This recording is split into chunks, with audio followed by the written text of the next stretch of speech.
I found smooth moods to be really provocative because smooth is very defined and focused, and then moods can be anything. Could be a color mood, blue mood.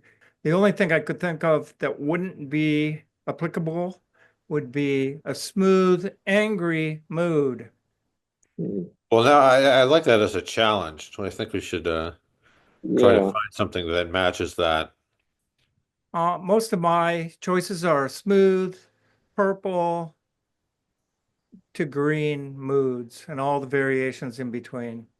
I didn't know that you'd color coded your moods. I have to do that sometime. Yeah. Smooth moods made me think of Axlax jokes.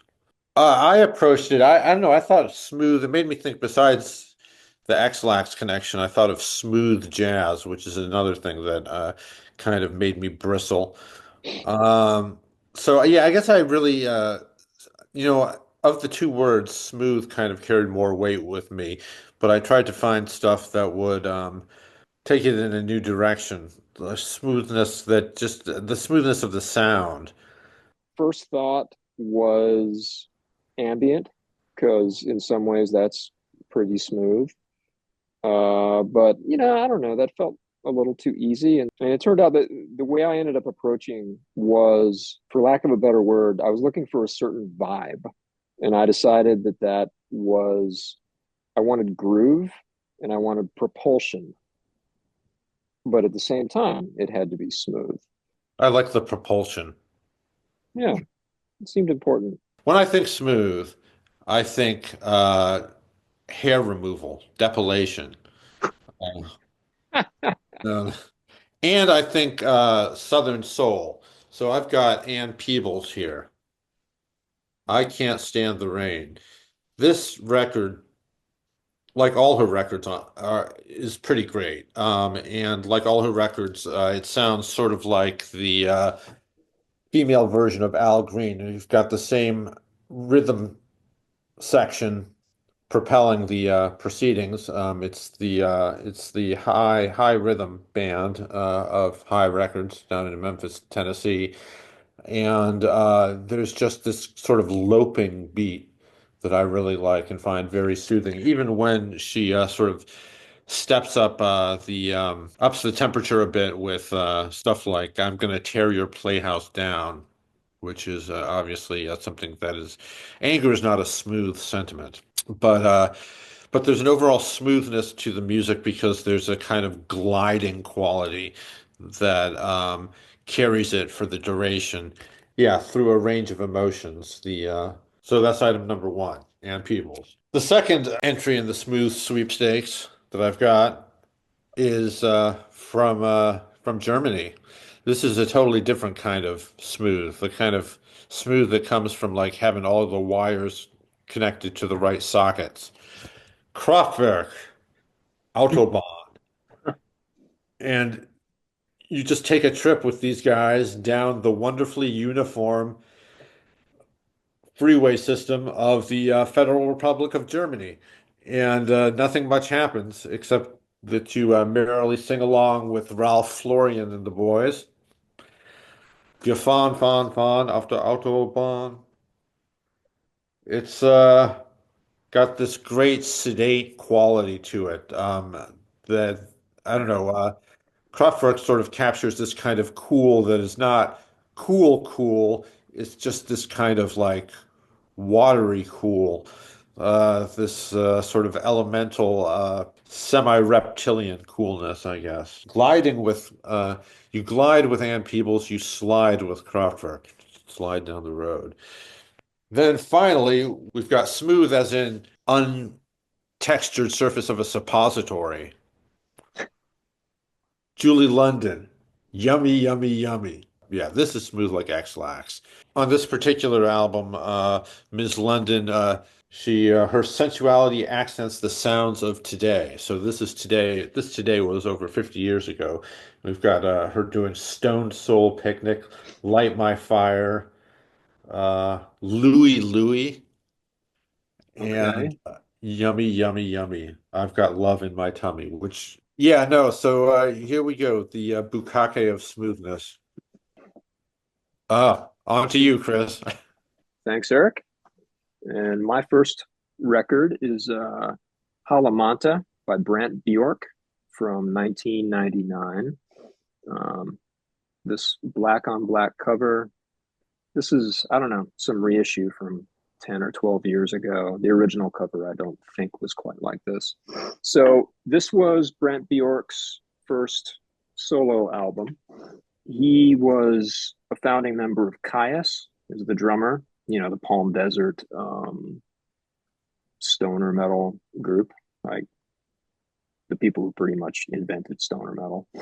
Um, and after Caius, Brent Bjork went on to drum for Fu Manchu on what I think are their best albums. And he went kind of from strength to strength. And he immediately recorded this. And he played just about every instrument on it. And, he's from the desert. And I think that he wanted this to be, very much like a desert album. So he's got, I don't know, there's a dozen songs or something on this, and only 3 or 4 of them are what you'd maybe call rock songs. The rest are kind of like these little, or these cinematic workouts, that have, they all pretty much all have great grooves. They've got cool little hooks.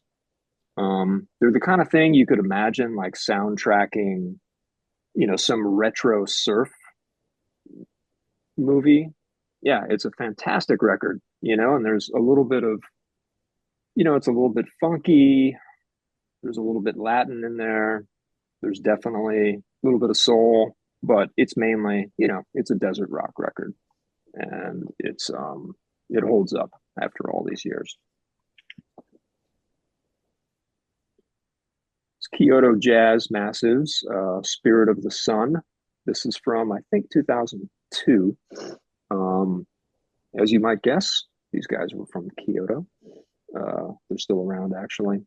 I think it's like 2 brothers, and they started off as DJs, like in the late 80s or early 90s or something. Then they started doing remixes, and by the time the turn of the millennium rolled around, they had morphed into this collective, whole bunch of people, on every instrument imaginable, doing sort of a combination of jazz, house, soul, a little bossa nova. So it's like you could file this under electronic music, you could file it under jazz. I put it under jazz. They have all these guest vocalists. Production is immaculate. It sounds big. It manages not to be too smooth for its own good, though. The songs are just very catchy. It's got both the groove and the propulsion that I was talking about. And it goes down very easy. Probably the smoothest record in my collection. Idris Muhammad's The Power of Soul from 1974. Idris Muhammad was the funkiest of funky drummers, you might say. He was from New Orleans. He played on God knows how many sessions, on how many different dates. Jazz, jazz funk, soul jazz, traditional jazz. And this was his debut solo record. And it's got, if that title, The Power of Soul, sounds familiar at all, that's a Jimi Hendrix song. Jimi Hendrix Band of Gypsies. It doesn't really sound much of anything like Jimi Hendrix. Now you kind of say, oh yeah, okay, that's that song. But it doesn't really sound that way. And the other 3 songs are all pretty amazing, really. And the cast of players on this is sort of like a who's who of just really good jazz guys circa 1974. There's Idris Muhammad on the drums. There's Joe Beck on guitar, a young Grover Washington Jr. on saxophone, um, Bob James on keyboards. It's an impressive group, and this sort of came out. 1974 is sort of a transitional year, so it's kind of fusiony and it's kind of smooth, but it is not really cheesy, which would be the downfall of lots of jazz a little bit later in the 70s. And in fact, Idris Muhammad himself would put out some really cringy albums towards the late 70s, albums with boogie in the title. But this is not like that. This is just infectiously good. The solos are amazing. And it has maybe the single coolest, smoothest, most anthemic song in my collection, or one of them anyway, a song called Lauren's Dance, which I first got to know, like, who knows how many other people from my generation, as a Beastie Boys sample off Paul's Boutique. So this record has always been sort of like a crate digger's, treasure. When I finally heard the full thing, it's such a great song. Idris Muhammad, that's my number one. Jackson? Okay. So I picked the soundtrack to The Last Wave, which is a Peter Weir film, which is a mystical murder mystery horror film with an ample dose of frog infestation. This is by Charles Wayne. He's also Australian. It's a very ominous and synthy record. It could almost pass as a very dark synth record, even though it has maybe 15% of the soundtrack kind of melodies that kick in, but they're really short. It's mostly just this very deep bass organ combined with synthesizer. And there's didgeridoo, lots of drones. It's atonal in parts. It's slow and hypnotic. It's akin to being lost in the outback. And it can be chilly out there, so make sure, as they say in Australia, you rug up. But anyway, it has that feeling like a cold walk in the outback, and it really nails the mysterious aspect of this film. Yep, that's number one. Number two, oh, and that is from 1977. This is from 1957, and it is Bonnie Guitar. That's her name. And she's one of those women that took on the recording industry early in her career. She was a session guitar player, and then she produced her own record, which was all moon themes. This one's a collection, and it's got 3 of those moon themes on it. It's called Dark Moon. And I guess you would have to say it's sort of country pop, but there's something very austere about it. It's got very light band work. And in fact, mostly it's just her vocals. Sometimes you can barely make out a strum guitar in the background. Her voice is what's really smooth because it is a smoky, husky voice. And overall, there's no thrills. It's a minimal approach to country pop, dare I say. And there are 3 songs that are just indelible. Even if you haven't heard them, you would feel like you knew them. Dark Moon, Mr. Fire Eyes, and Johnny Vagabond are those indelible pop tunes that stick with you. And my third choice is Matthias Unibach from Sweden. And you might describe this as being exotica or lounge music, but it does go beyond that. It's got a theme for one thing, which is voyage underneath the sea. It also says the adventuresome sounds of Matthias Unibach. And it is adventuresome.